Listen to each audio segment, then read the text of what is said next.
با عرض سلام خدمت بیننده های محترم، دوستان عزیز.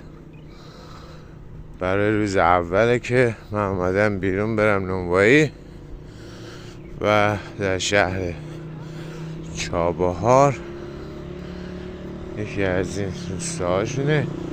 نونوایی کجا؟ نونوایی؟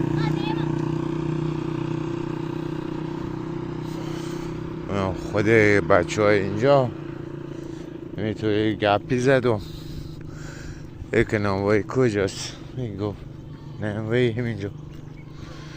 حالا از شما دوستان میخوام که نظر خود رو در مورد این کار و به ما بگوین تا ما بتونیم بیشتر اینجا.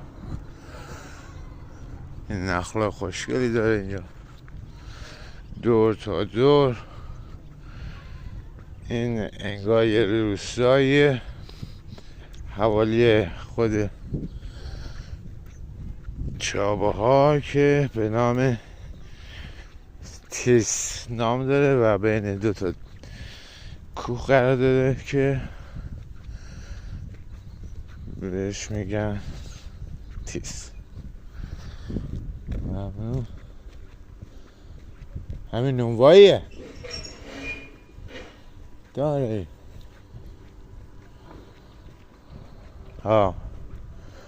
بعد میاد بعضی خود زنگ باش کار نداره با داشت.